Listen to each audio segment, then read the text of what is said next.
Semana passada, como o primeiro domingo do mês e provavelmente o primeiro domingo depois das férias, nós tivemos um momento muito especial ao redor da mesa com Cristo, ao partir do pão, ao partir do cálice, entender um pouco mais um caminho para a nossa igreja, um caminho onde enxergamos a igreja como gostaríamos que ela fosse no futuro. E nós chamamos desta imagem do futuro de uma visão que queremos ter para a igreja, para a primeira igreja batista de Campinas.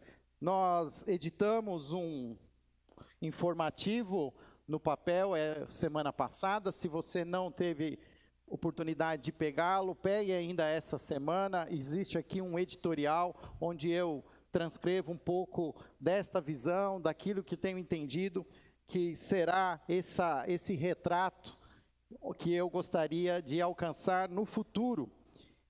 E, ao mesmo tempo, nós estamos nos esforçando muito para guardar esses conteúdos que nós estamos apresentando para vocês aos domingos. Então, se você não teve a oportunidade de estar conosco na semana passada, nós temos a mensagem já no YouTube e também no Spotify. Você pode buscar Primeira Igreja Batista de Campinas, o nome por extenso. Você vai achar ali uma página no YouTube. Até peço que você clique lá na inscrição, inscreva-se, até para que a gente alcance mais de 100 inscritos. Ao alcançar mais de 100 inscritos, a gente ganha alguns direitos de uso da plataforma do YouTube, mas também no Spotify. Eu sei que muitos de vocês usam até o Spotify como uma ferramenta para ouvir música, mas também é uma ferramenta muito boa para ouvir bons conteúdos, não só da nossa igreja, mas de igrejas que têm feito a diferença na nossa cidade e no Brasil. E nós estamos também ali com o nosso perfil ativo, você pode ouvir essas mensagens. Nós estamos buscando ter cada dia tudo aquilo que a gente de alguma maneira traz de conteúdo, poder guardá-lo para que possa ser reproduzido e repartido à medida que vocês também acharem importante. E uma coisa que eu quero falar em cima disso é que se você gosta dessa área de comunicação, se você gosta dessa área de gravar os cultos, editar os vídeos, a gente precisa de muita ajuda. O Felipe tem feito esse trabalho, mas não tem fim. A gente sempre tem uma nova ideia, sempre tem mais uma tarefa a fazer. Então, se você tem esse interesse, procure a mim ou o próprio Felipe. Nós queremos cada vez mais criar uma equipe de comunicação, de suporte, que não precisa aparecer, mas aquilo que de alguma maneira é feito aqui dentro pode ser usado para abençoar muitas vidas. Mas o que é essa visão?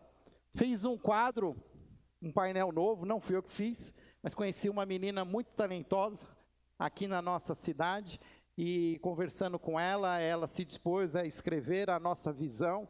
Então, quando você passar aqui pelo meu lado esquerdo, no painel negro, ela fez com giz, ali escreveu o que nós estamos entendendo como a nossa visão, uma igreja formada por discípulos de Jesus de todas as gerações, que promove a renovação espiritual das famílias e reparte o amor com a cidade.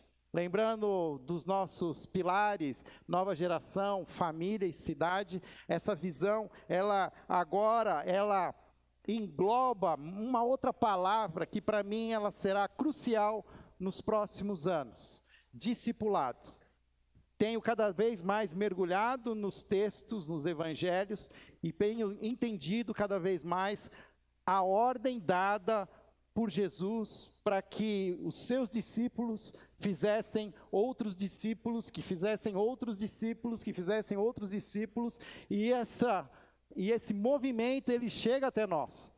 E nós agora, a igreja de Jesus, no século 21, nesse início de século, nós temos uma tarefa que nos é, então, delegada, que é fazer discípulos, fazer e multiplicar discípulos, ser discípulo de Jesus, fazer outros discípulos e multiplicar esse movimento. que nós possamos cada vez mais entender. E a partir de hoje, quero continuar falando um pouco mais, primeiro sobre o que é ser e fazer discípulos. Semana que vem, quero falar um pouco mais da ideia de multiplicar discípulos. Se você está com a sua Bíblia, seja ela em papel, seja ela no celular, abra então no texto de Mateus capítulo 10. Mateus capítulo 10, esse é um texto que eu comecei a expô-lo hoje pela manhã. É um capítulo extenso, são 42 versículos. Hoje pela manhã eu estive expondo os primeiros, acho que 25 versículos mais ou menos, mas eu vou dar uns passos para trás para que vocês possam também entender a ideia de Mateus ao escrever essas palavras de Jesus. E para mim esse é talvez um dos capítulos mais importantes, onde nós podemos entender o que Jesus quer dizer com ser e fazer discípulos. Esse é um texto que, paralelamente a ele, nós temos um texto em Marcos e Lucas, que se você depois, em alguma oportunidade, leia esses textos paralelos de Marcos e Lucas, para que você ganhe um pouco mais de informação, de conteúdo e contexto. Esses textos, eles são complementares, eles trazem informações que unidas nos ajudam a enxergar esse quadro de uma maneira mais ampla. Hoje de manhã também contei uma história, que eu vou repeti-la hoje, agora à noite para vocês. Tenho buscado manter uma vida saudável. Tenho entendido que nós somos feitos de corpo, alma e espírito. Precisamos ser saudáveis espiritualmente, saudáveis emocionalmente e saudável fisicamente. Se nós nos desequilibramos em uma dessas áreas, nós em algum momento vamos ter grandes dificuldades, vamos acabar de alguma maneira sofrendo o que nós não precisaríamos sofrer. E o ano passado eu negligenciei muito essa área da minha saúde física, sempre tive um histórico de buscar estar fazendo exercício físico, e fui no médico em dezembro e ele me escrachou, me deu lá umas broncas, e desde o final de dezembro, janeiro e fevereiro eu estou tentando me colocar na linha. Mas isso gerou alguns efeitos colaterais. Voltei para as minhas corridas, mas ainda acima do peso, tive uma tendinite no joelho, que agora estou tratando, mas me impede de correr. Aí eu comecei a andar de bicicleta, já estava meio que praticando também o pedalar, e comecei a pedalar mais intensamente. E achei que eu já estava pedalando o suficiente para encarar novos desafios. E sexta-feira, aquele dia gostoso, acordei cedo, levei os meus filhos na escola, ainda estava fresco, eu falei assim, eu vou pegar a bike e vou fazer aí um caminho novo. Não era uma trilha, mas era uma estrada de terra, e daria um trajeto de aproximadamente uns 15 quilômetros. E fui, então, pedalando com os equipamentos de segurança, capacete, óculos, luva, tudo bonitinho, direitinho. E esse trajeto tem uma bela de uma descida. Põe uma descida daquelas assim, bem forte. E eu sabia, já tinha feito esse caminho anteriormente, e tinha muito medo, que eu falei assim, eu não posso cair. E fui devagar, tentando manter as mãos,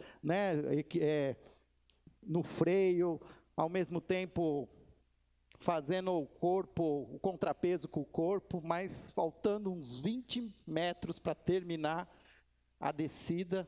Em algum momento lá, eu não sei o que eu fiz, mas só sei que eu fui para frente com tudo, assim, fui catapultado da bicicleta. Tomei o maior tombo de bicicleta que eu já tomei na minha vida. E de todos aqueles tombos que eu já tomei, acho que esse foi o pior de todos. Porque eu já caí de cachoeira e acordei num pronto-socorro, mas não me lembro de estar tão machucado como eu estou agora. Já capotei um carro e não aconteceu nada, e agora eu caí da bicicleta. Mas pensa num cara que está todo ralado. Parece que eu tomei uma surra, que eu apanhei assim. E quando eu caí,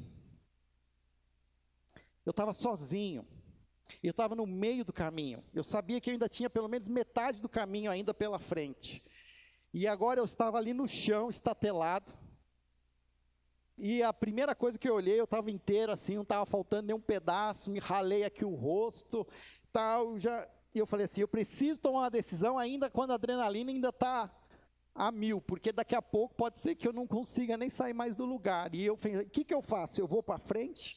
Eu vou para trás? Chamo o SAMU? Peço ajuda, ligo para a Dani? Nunca desejei tanto ter alguém passando pelaquela rua e me conhecendo. Falou, Fábio, tudo bem? Tudo bem, nada, me socorre. O fato é que eu estava sozinho. E isso agora, à luz da mensagem do ser e fazer discípulos, me faz refletir sobre o nosso próprio caminho. Os caminhos que nós decidimos fazer, e muitas vezes decidimos fazer caminhos sozinhos. Nós achamos que sabemos tudo, que temos todas as competências, que estamos bem equipados, mas esses caminhos às vezes oferecem algumas armadilhas pelo caminho. E eu nunca desejei tanto ter um companheiro como naquela sexta-feira de manhã. Como eu queria ter alguém que estivesse junto comigo para pelo menos me dizer assim, não foi nada, vamos em frente, eu te ajudo. O fato que eu não tinha alguém. E quando nós falamos de ser e fazer discípulos, nós não estamos falando de uma jornada solitária. Nós não estamos aqui dizendo que você precisa enfrentar o mundo sozinho. Mas é uma tarefa que nós vamos fazer e vamos enfrentar, mas devemos fazer em comunidade, como igreja. E mais que isso, perto daquele que domina esse caminho, Jesus Cristo. Hoje de manhã, nem lembrei disso, mas lembrei do Nicanor. Falei, por que eu não andei com o Nicanor? Por que o Nicanor, que já tomou o sombo dele, ele podia estar comigo, porque ele podia ter me ajudado? Por que eu não fui com um cara mais velho, que era mais competente do que eu?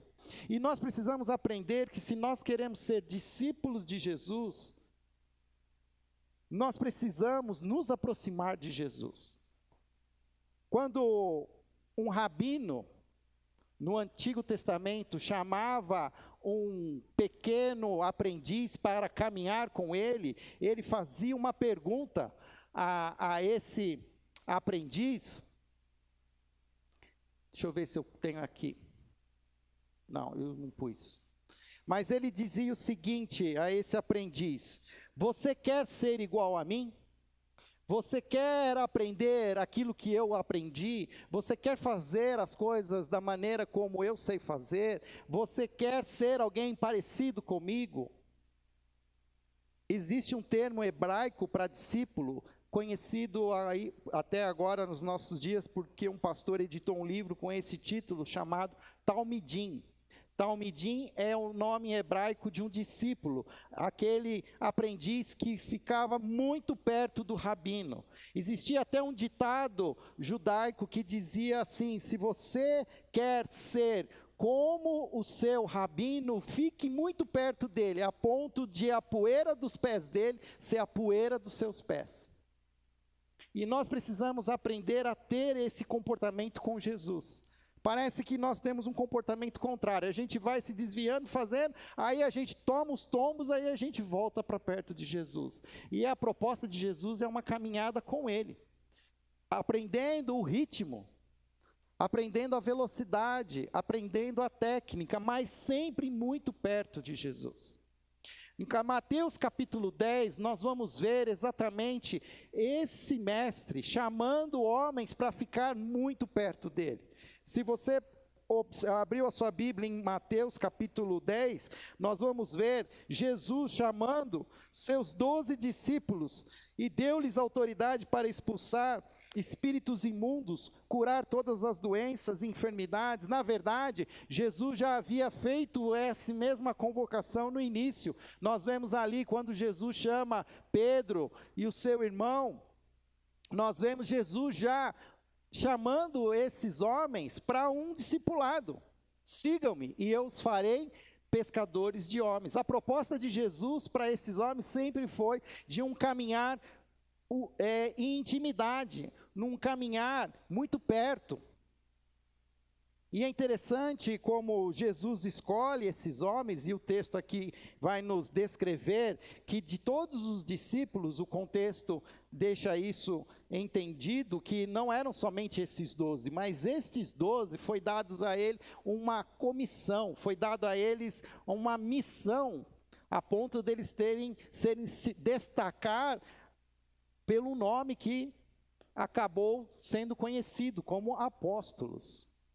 O que significa apóstolos? Apóstolos são enviados, homens enviados pessoalmente por Jesus Cristo. A realidade das nossas igrejas hoje é que nós encontramos muitos homens e mulheres que se declaram apóstolos, mas se queremos ser literais no significado de apóstolos, nós precisamos entender que apóstolos são somente aqueles que foram comissionados pessoalmente por Jesus Cristo.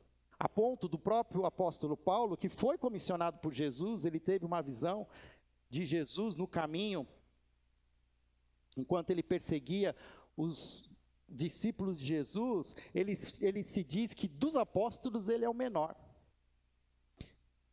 E Jesus manda esses discípulos para um momento agora no capítulo 10 de não só serem, mas fazerem outros discípulos. A partir do capítulo 10, o versículo 1 e o 4, nós vamos ver ali Jesus chamando vários homens de diferentes personalidades, e isso tem uma riqueza. Eu já abordei esse texto pela manhã, mas só para que você entenda, Jesus, ele entende as nossas diferenças, as nossas personalidades. Jesus nunca escolheu 12 homens extremamente iguais, muito pelo contrário, eram homens muito diferentes. Se queremos ser discípulos de Jesus, precisamos aprender a valorizar a diversidade de discípulos. Jesus deseja que todos nós sejamos discípulos, e todos nós seremos discípulos, talvez uns diferentes do outro. Jesus não quer criar clones. Jesus não quer que sejamos discípulos robôs, mas Jesus está disposto a transferir o seu conhecimento para nós, usando a nossa personalidade, usando as nossas experiências humanas. E a partir do versículo 5, Jesus passa algumas instruções muito específicas para os seus discípulos. Jesus, ele caminha com eles, e agora ele diz que eles deveriam pregar para uma região extremamente definida, para não ultrapassar ali os domínios da Galileia. No versículo 7, eles deveriam falar claramente sobre a iminência do reino de Deus. No versículo 8, Jesus reforça que não só eles foram chamados para ser discípulos, mas foram empoderados, e ao serem empoderados, eles teriam então agora a oportunidade de curar doentes, ressuscitar mortos, purificar leprosos, expulsar demônios. E assim o texto segue, o versículo 9, o versículo 10, eles tinham que prestar esses serviços de graça, pois de graça receberam, de graça devemos dar. Dentro do reino de Deus, nenhum discípulo pode pensar e supor que vai ganhar dinheiro sendo um discípulo de Jesus. Muito pelo contrário, talvez até isso te renda muitas dores, feridas, sangue, suor e lágrimas, mas em nenhum momento Jesus permite que os seus discípulos tirem lucro do ser discípulos. E até ele deixa bem claro, mas que todo trabalhador tem direito ao soldo, ao seu salário, ou seja, que aqueles também que são abençoados pelos discípulos precisam aprender a abençoar estes homens, essas mulheres. Versículo 11, até o versículo 13, ele também diz para que quando eles entrarem numa cidade, deveriam procurar se hospedar em uma casa que seja digna, e nesta casa ficar, sem ficar pulando de casa em casa, porque Jesus não quer que os seus discípulos sejam interesseiros, que ficam mudando de lugar para lugar, saindo de um lugar mais simples para um lugar mais sofisticado. Jesus quer que os seus discípulos sejam exemplos de simplicidade, de contentamento, e que eles possam se sentir satisfeitos com aquilo que lhes são oferecidos. Ele continua explicando em outra ordem, do versículo 14 ao versículo 15, ele diz: se em algum lugar a mensagem é rechaçada, os mensageiros do rei devem sacudir o pó desse lugar em que tiver ficado preso nas suas sandálias. E o que está por trás disso? Que nós, como discípulos, e aquilo também foi passado àqueles discípulos na época, nós temos uma mensagem, nós temos um chamado, e nós vamos atrás de pessoas para que elas também se tornem discípulos. Mas se elas também não estão dispostas, se elas estão experimentando a cura, se elas estão experimentando a purificação, se elas estão experimentando as bênçãos de Jesus, mas não desejam se tornar discípulos de Jesus, o que Jesus está dizendo, ele falou assim: olha, não fica perdendo tempo com esse pessoal, eles já tiveram a oportunidade deles. Continuem, porque há outros que ainda não tiveram essa oportunidade. Isso ensina a nós que nós precisamos também ser mais assertivos. Quantas vezes a gente fica gastando saliva com pessoas que não querem saber nada do Evangelho? E quantas pessoas hoje estão distantes de Jesus que poderiam conhecer essa mensagem? E ele continua passando essas instruções até que ele chega em versículo 16, onde agora Jesus dá conselhos e encorajamentos. Não são mais ordens específicas, mas ele começa agora a aconselhar.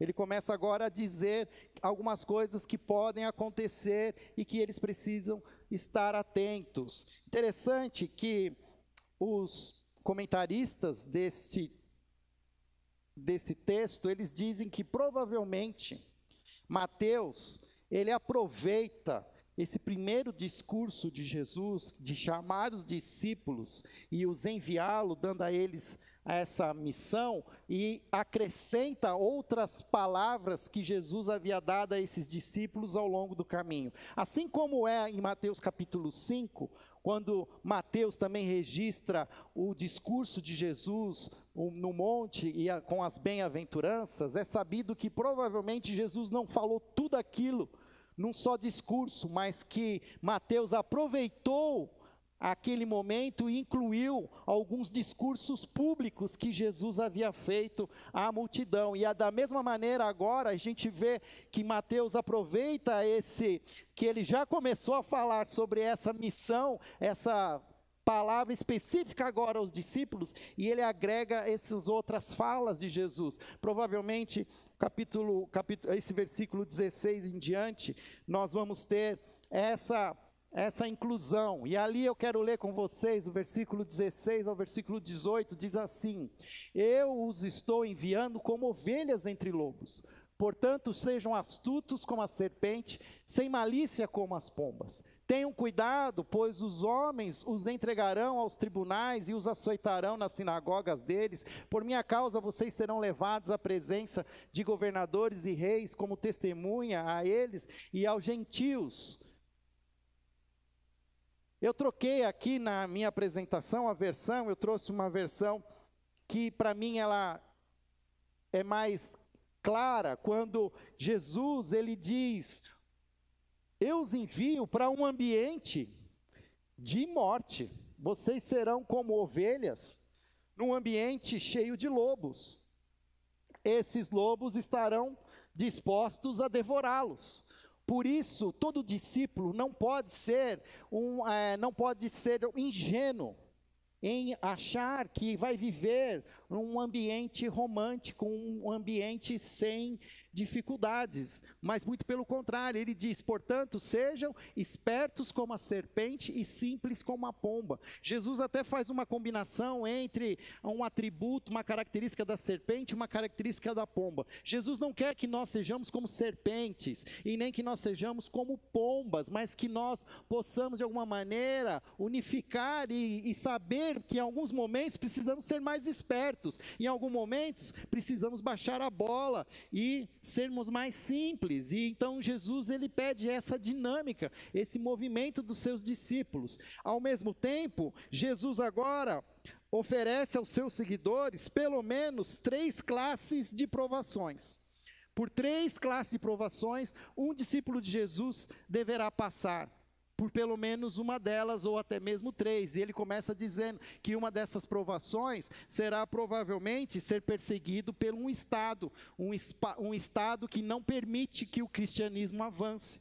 Isso não é uma realidade nossa, mas o Alan acabou de nos compartilhar a realidade do México, que apesar de ser um país cristão, é um país que rechaça discípulos de Jesus. E que ao descobrir que esse casal era um casal de missionários, eles usaram as suas leis e deportaram esse casal de volta para o Brasil. Se você não sabe, o México ele está incluído na lista dos países latino-americanos que mais perseguem discípulos de Jesus. Isso é uma realidade dos nossos dias de hoje. Ou seja, se queremos ser discípulos de verdade, seguir Jesus bem de perto, imitá-lo em todas as suas características, em algum momento nós seremos perseguidos pelos governadores e pelos reis, mas ele até diz para nós não nos tememos, mas que ao falarmos, o Espírito Santo estará conosco. Mas rapidamente ele também diz que existe uma outra esfera de perseguição, que é a própria esfera religiosa. Os religiosos poderão nos perseguir, seriam expulsos e perseguidos pelas sinagogas. A igreja não quer ser perturbada e tem seus próprios métodos de enfrentar e eliminar os que alteram a paz. E isso acontece em outras realidades, acontece na nossa realidade. Toda vez que existe já um sistema religioso funcionando e discípulos de Jesus contestam esse sistema e buscam a essência, vai haver crise, vai haver conflito. E se não bastasse um conflito com o Estado, um conflito com a religião instituída, ele também diz que haverá um conflito em família. As pessoas mais próximas e queridas dos seus discípulos os veriam como loucos e lhes fechariam as portas dos seus próprios lares. Às vezes, o cristão deve enfrentar a opção mais difícil de todas, entre obedecer a Cristo ou obedecer os seus familiares. Isso não é uma realidade só fora do Brasil, mas dentro do Brasil. Quantas pessoas nós não conhecemos que, ao querer se tornar verdadeiros discípulos, criam grandes conflitos familiares, pelas tradições da família. E isso é uma realidade. Nós não podemos achar que isso é, quando passamos por isso, que nós estamos sendo penalizados, mas que na verdade faz parte desse caminhar com Jesus. Jesus continua esse texto, ele diz a partir do versículo 22, todos odiarão vocês por minha causa, mas aqueles que perseverar até o fim será salvo. Quando forem perseguidos num lugar, fujam para outro. Eu lhes garanto que vocês não terão percorrido todas as cidades de Israel antes que venha o Filho do Homem. O que Jesus está querendo dizer quando ele fala sobre isso? Quando forem perseguidos num lugar, fujam para outro. Ou seja, discípulos de Jesus também não precisam se tornar mártires radicais. Fujam do martírio. Se a coisa não está funcionando, se a perseguição está grande, fujam. A não ser que você, por andar muito perto de Jesus, Jesus esteja dizendo para você, a minha graça te basta, fique aonde está. Mas se você não tem essa palavra de Jesus, você tem uma palavra de Jesus dizendo, não fica onde você não é bem-vindo. E isso vale para as esferas da nossa sociedade onde nós estamos, que muitas vezes nós queremos ser os cruzados do século 21, buscando levar o evangelho, o reino, em lugares onde nós estamos sendo muitas vezes retalhados, reprimidos. E Jesus está dizendo, não fique Não sofra por isso. O sofrimento, você já tem um pacote de sofrimento suficiente. Não precisa adicionar um plus. Quando você está trabalhando, eu já ouvi pessoas, né, dizendo que o ambiente de trabalho é pesado. Se você está sendo de alguma maneira perseguido por causa da sua fé, saia. Não caia na armadilha de falar, não, ficarei aqui porque conquistarei esse lugar para Jesus. Jesus não precisa de conquistadores. Jesus precisa de discípulos que vivam muito perto de Jesus. E ele continua o texto, versículo 24, quando ele diz, o discípulo não está acima do seu mestre, nem o servo acima do seu senhor, basta ao discípulo ser como o seu mestre, e ao servo como o seu senhor. Se o dono da casa foi chamado Beelzebu, quanto mais os membros da família. Ou seja, Jesus está dizendo o seguinte, que nós devemos esperar que aconteça conosco o que aconteceu com o próprio Cristo. Se até Jesus chamaram ele, pelo poder que ele tinha, de Satanás, Beelzebu, ao expulsar os demônios, os líderes religiosos diziam, ele expulsa os demônios porque ele é o chefe dos demônios. Olha as palavras que aqueles líderes que se diziam os guardiões da palavra de Deus falavam sobre Jesus Cristo. E vão falar muito sobre a gente também. Seremos mal falados. Seremos muitas vezes mal vistos. Mas quando a fé cristã nos custa algo, então podemos ter certeza que nós estamos mais perto de Jesus Cristo e do que estávamos antes. Quanto mais dói, quanto mais sofrido é se tornar um discípulo, saiba que mais perto você está do seu mestre. Pois o caminho de Jesus, enquanto esteve conosco, foi um caminho que trouxe a ele dor, trouxe a ele sofrimento, trouxe a ele ódio, perseguição, trouxe a ele a própria morte. O discípulo não está acima do seu mestre, nem o servo acima do seu senhor. Basta ao discípulo ser como o seu mestre. A partir então do versículo 26, Jesus agora começa a falar 3 vezes para que nós discípulos não tenhamos medo. Não tenham medo, 3 vezes. Olha, que é aquela expressão que eu tenho dito para vocês. É a expressão que mais aparece na Bíblia, não tenha medo. E agora Jesus aos seus discípulos repete exatamente isso, 3 vezes. Portanto, não tenham medo deles. Não há nada escondido que não venha a ser revelado, nem oculto que não venha a se tornar conhecido. O que eu lhes digo na escuridão, falem à luz do dia. O que é sussurrado em seus ouvidos, proclamem dos telhados. Ou seja, o que Jesus está querendo dizer é o seguinte, que se nós caminhamos muito próximos de Jesus, nós estaremos ouvindo coisas no silêncio do nosso quarto, na intimidade do nosso relacionamento com Jesus, nós estaremos ouvindo coisas que até então não tinham sido faladas. E talvez essas coisas, aos ouvidos para aqueles que nós vamos transmitir, trarão muitas vezes algum tipo de medo. Mas ele está dizendo que nós não devemos ter esse medo. O versículo 27 tem aqui um comentário que eu peguei dizendo assim, que nós temos um resumo perfeito da função de um discípulo que se propõe a ser um propagador do Evangelho. Porque ele diz que o lugar desse discípulo deve ser ouvir, deve acompanhar a Cristo no segredo e na sua presença oculta, para em horas muito escuras, Cristo vai chegar com a sua palavra de consolo. E na solidão, sussurrar ao ouvido palavras de estímulo. E aí ele diz aqui o comentarista, ninguém pode falar no nome de Jesus, a menos que Jesus tenha falado a ele. Ninguém pode proclamar a verdade, a menos que tenha ouvido falar a verdade, porque ninguém pode falar do que não conhece. Discípulos não precisam ter medo. Se discípulos estão ouvindo a voz de Jesus, eles não precisam ter medo de compartilhar essa palavra de Jesus.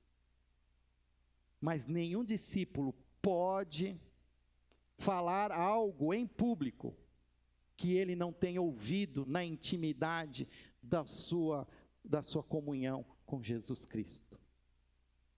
E aqui volta a velha, disciplina de estarmos buscando esse relacionamento íntimo. Feche a porta do seu quarto e ali em secreto o seu pai te ouvirá. Nós precisamos buscar ter esses momentos de solitude.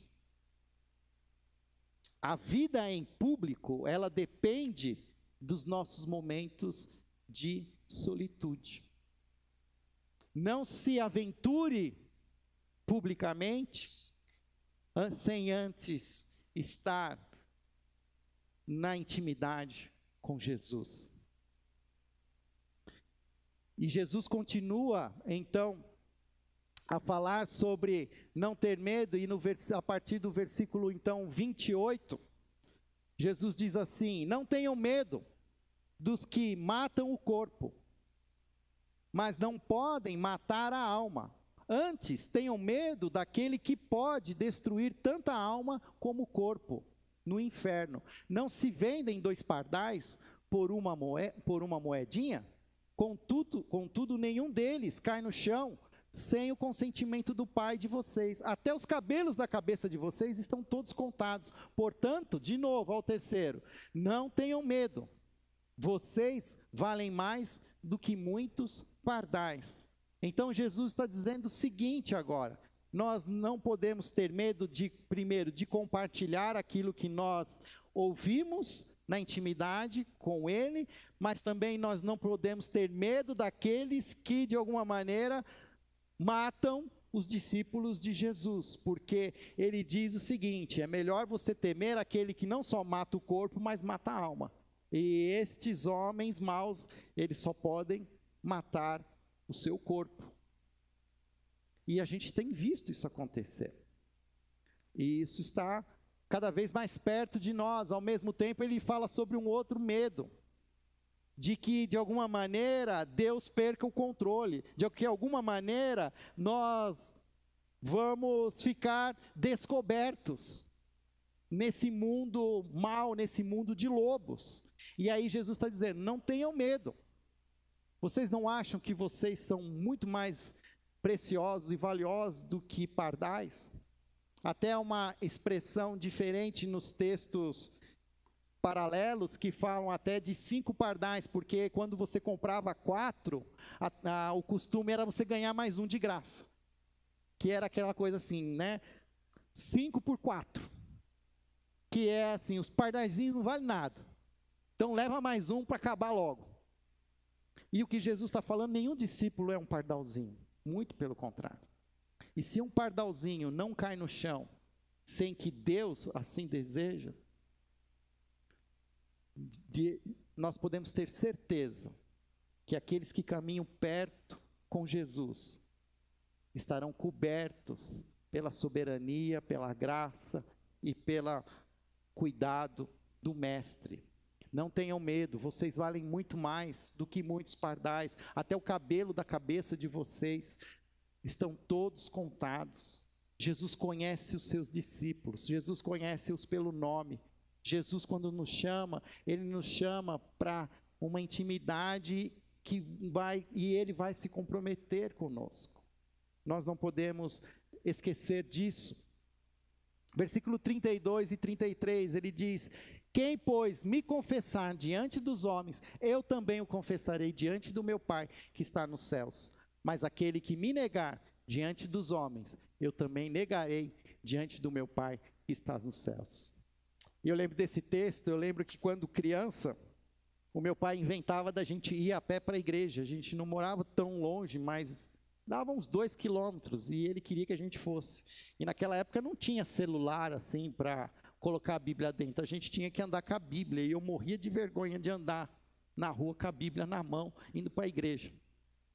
E eu morria de medo desse versículo também. Mas o que Jesus quer nos dizer é que nós precisamos entender que existe consequências existe uma graça de Deus sobre as nossas incompetências, mas todo pecado, ele exige reparação. E todo aquele que de alguma maneira se omitir diante dos homens e negar a Jesus, será negado por Jesus diante do Pai. É lógico que isso tem uma projeção escatológica. O que eu quero dizer com isso? Isso tem a ver com, ao chegar ao fim dos tempos, ao estarmos diante do grande juiz, se nós tivermos uma vida de negação do chamado de ser discípulos, nós também seremos negados pelo Pai. Mas nós também podemos lembrar do próprio discípulo de Jesus, Pedro, que negou Jesus 3 vezes. Você é um discípulo? Não, não sou. É sim, você andava com ele, você é um desses galileus. Não, não sou. E aí a gente vê a graça do Senhor, de Jesus, alcançando esse discípulo novamente. Então existe a graça, mas não desperdice essa graça nos dias de hoje. Quem, pois, me confessar diante dos homens, eu também o confessarei diante do meu Pai, que estás nos céus. Agora, a partir do versículo 34, existe uma seção em que Jesus adverte, talvez com mais clareza ainda, que existirão alguns conflitos muito fortes, e que eles são pelo menos 4 grandes, vamos dizer assim, grandes lutas que nós teremos. Lutas que nós não poderemos nos omitir, mas que nós vamos ter que encarar. Assim como eu vou ter que encarar de novo um dia aquela descida lá e passar impune. Não tem como desistir, mas que a gente, nesse caminho, vai existir essas lutas. Versículo 34 a 36 diz assim: não pensem que vim trazer a paz à terra. Não vim trazer a paz, mas espada, pois eu vim para fazer o que o homem fique contra o seu pai, a filha contra a sua mãe, a nora contra a sua sogra. Os inimigos do homem serão os da sua própria família. Ou seja, haverá um conflito. Os conflitos, aquilo que já foi repetido ali com o Estado, com a religião instituída, com a família, agora Jesus está nos dizendo que acontecerá conflitos que podem gerar muitas feridas. Não vim trazer paz. Olha, parece até um paradoxo. O seu pai é o pai da paz. E por quê? Porque ao querermos caminhar com Jesus, vai haver desconforto das pessoas que estão ao nosso redor. Porque ao andar com Jesus, nós vamos andar perto da luz. E ao sermos reflexo dessa luz, as trevas, elas vão ser incomodadas. Haverá retaliação. O mal não vai recuar sem antes contra-atacar. E nós precisamos entender isso. Tanto que quando você vai em Efésios, nós vamos ter lá capítulo 5, Paulo falando que existe uma batalha espiritual, pois a nossa luta não é contra carne e sangue, mas contra potestades, entidades espirituais que estão nas regiões celestes. Não só isso, mas ele diz, versículo 37, quem ama o seu pai e a sua mãe, mais do que a mim, não é digno de mim. Quem ama seu filho e a sua filha mais do que a mim, não é digno de mim. E quem não toma a sua cruz e não me segue, não é digno de mim. Quem acha a sua vida, perderá. E quem perde a sua vida, por minha causa, a encontrará. Se no versículo 34 e 36 existe um conflito que nós vamos ter que encarar, o versículo 37 vai nos mostrar que existe uma escolha, que vai ser muitas vezes desconfortável, que muitas vezes nós vamos ser confrontados a ter uma escolha. Vamos escolher a Jesus ou a nossa família?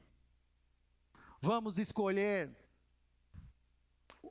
às vezes, as pessoas que nós mais amamos?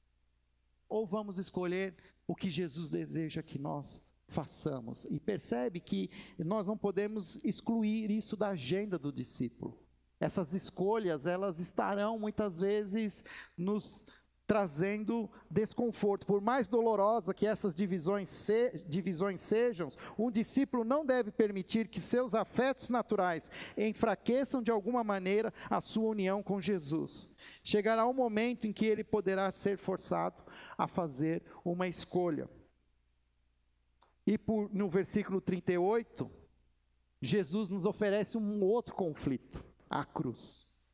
Quando ele diz: quem não tomar a sua cruz e não me seguir, não me segue, não é digno de mim. Jesus ainda nem havia ido para a cruz, mas todo judeu sabia o que significava tomar a cruz. Tomar a cruz naquele momento era talvez o castigo mais horripilante que um judeu já havia visto acontecer pelas mãos dos romanos. Porque quando eles iam ser crucificados, os condenados, já existia um poste, onde eles seriam dependurados, mas todos levavam aquilo que eles chamam que era a parte da cruz transversal, eles carregavam já essa cruz em seus ombros, e faziam aquele caminho que Jesus mesmo fez, já sendo açoitados, carregando a sua cruz. E o que Jesus está trazendo para os seus discípulos? Que existe um caminho que vai ser um caminho de dor. E um caminho, e quando você imagina o condenado, e sobre ele é colocada a cruz, o que está sendo dito é que não tem mais volta. Em nenhum momento na história você vê alguém que estava indo para a cruz que de alguma maneira pode parar. Era só uma brincadeira, era só para testar se você... Não, todos aqueles que de alguma maneira sobre eles foi colocada a cruz, todos eles seguiram para o mesmo caminho sem volta, que era o caminho da morte. E nós precisamos entender que se nós também não entendemos esse caminho e não seguir a Jesus, nós não seremos dignos de sermos conhecidos como verdadeiros discípulos. E por último, então só lembrando, Jesus oferece um conflito, Jesus oferece uma escolha, Jesus oferece uma cruz, e por último no versículo 39, Jesus oferece uma contradição de vida. Quem acha a sua vida, a perderá. E quem perde a sua vida, por minha causa, a encontrará. Aquele que na perseguição salva a sua vida, negando a Cristo, irá perdê-la finalmente e para sempre. O caminho do serviço a outros, o caminho do serviço a Deus, o caminho da verdadeira felicidade é entregar as nossas vidas até o fim, ao serviço de Jesus e ao testemunho, porque somente deste modo teremos de verdade as nossas vidas. O que existe hoje é cristãos nominais que não estão dispostos a servir como Jesus serviu. São cristãos que estão cada vez mais acumulando bens, estão acumulando conforto, estão acumulando conhecimento, expertise, mas não estão usando isso para abençoar outros, para servir. Muitos fazem isso buscando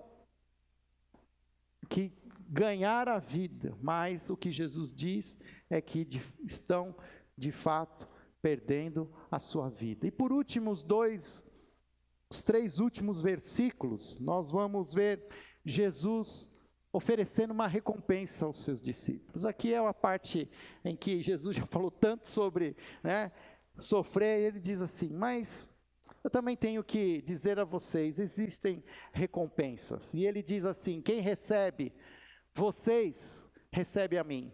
E quem me recebe, recebe aquele que me enviou. Quem recebe um profeta, porque ele é profeta, receberá a recompensa de profeta. E quem recebe um justo, porque ele é justo, receberá a recompensa do justo. O que Jesus quer dizer com isso? Jesus está concluindo o desafio, demonstrando que aqueles que enfrentam a perseguição serão devidamente recompensados. E olha que bonito o que Jesus fala aqui.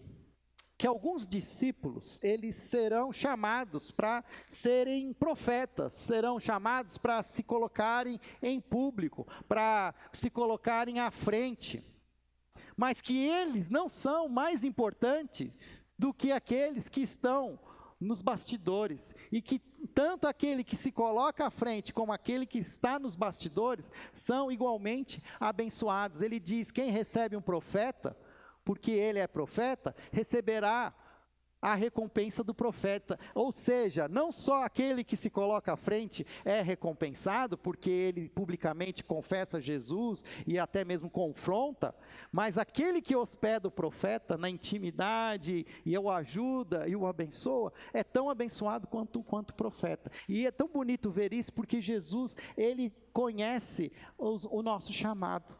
Nem todos seremos chamados para nos colocar à frente. Mas como nós vamos saber isso? Caminhando com Jesus.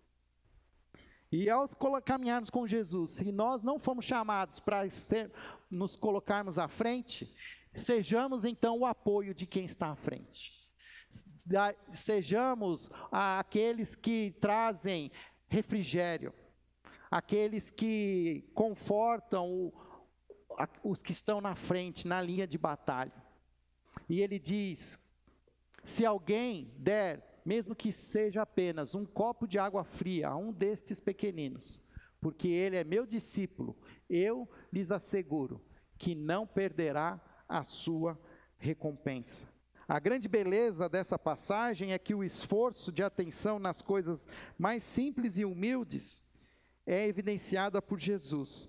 A igreja de Jesus sempre necessitará de discípulos que se colocarão à frente para ensinar, pregar e lutar contra o mal. Mas a mesma igreja de Jesus também precisa daqueles cujos lares há hospitalidade, em cujas mãos está a virtude do serviço humilde, que mantém em funcionamento o lar, em cujos corações há essa preocupação pelo bem-estar dos outros, cujo verdadeiro nome é a caridade cristã. E podemos estar seguros de que todo serviço é de idêntico valor aos olhos de Deus. Todos nós seremos recompensados e receberemos as mesmas recompensas. Ninguém é maior ou menor entre os discípulos, mas todos são discípulos, seguem o mesmo mestre. Para terminar, a pergunta que eu faço é a pergunta que os rabinos faziam aos aprendizes, imaginando que Jesus esteja aqui entre nós. Ele está fazendo essa mesma pergunta: você quer ser igual a mim? E ele diz: não é fácil, nem estará livre de perigos, mas você é capaz de aceitá-la?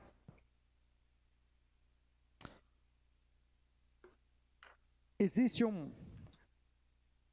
uma frase do John Stott que diz assim: a razão de quase todas as nossas falhas é a facilidade que temos de esquecer a nossa identidade como discípulos. A razão de quase todas as nossas falhas é a facilidade que temos de esquecer a nossa identidade como discípulos. Esse capítulo 10 de Mateus é um capítulo essencial, que nos traz com muita evidência o que significa ser um discípulo de Jesus. E Jesus aparece agora e nos faz essa pergunta: você quer ser igual a mim? O que você responderia? A que você tem renunciado para ser um discípulo de Jesus? Ao que você tem sofrido por ser um discípulo de Jesus?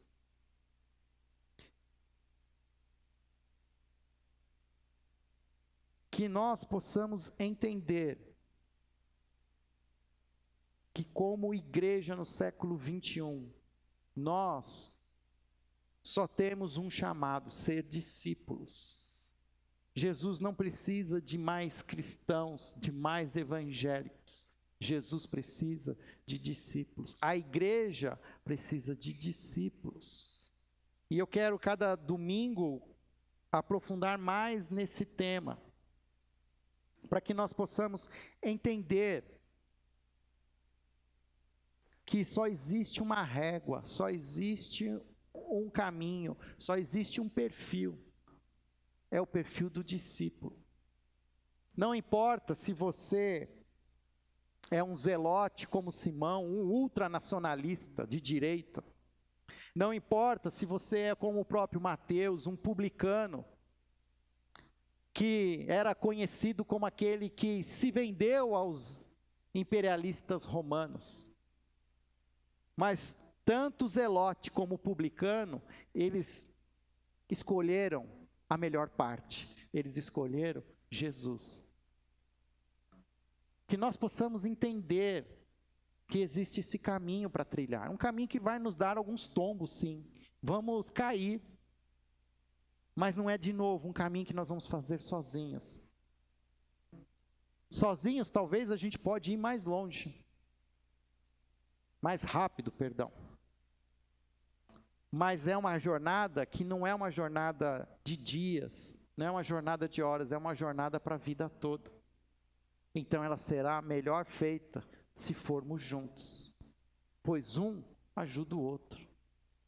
Onde eu sou fraco, eu permito que o meu irmão é forte, ministre na minha vida. Onde eu sou forte, eu posso ministrar na vida do meu irmão que é fraco. E todos juntos, alinhados, pertos de Jesus, conhecendo Ele intimamente. Feche seus olhos, nós vamos orar.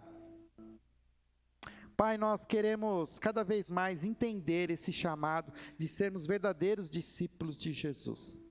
Queremos, ó Pai, enxergar esta igreja no futuro como uma igreja de verdadeiros discípulos de todas as gerações, não importando a nossa idade, não importando a nossa história, não importando se somos novos ou se somos velhos, somos todos, ó Pai, de uma só identidade, filhos amados de Deus, salvos em Jesus Cristo e chamados para sermos discípulos e fazer outros discípulos. Pai, que esta ordem continue sendo reverberada em nossos corações, que o Teu Espírito Santo, ó Pai, continue nos confrontando a cada momento, em cada situação, que possamos olhar para este chamado e avaliarmos se estamos alinhados, se estamos perto, se estamos longe. Mas, ó Pai, não queremos ser omissos, não queremos, Senhor, viver a nossa vida do nosso jeito, ao nosso bel prazer, mas queremos entregar as nossas vidas a Ti, ó Pai, e estamos dispostos a perdê-la para recebê-la de volta de Ti, Senhor Jesus. Por isso nós oramos, em nome de Jesus. Amém.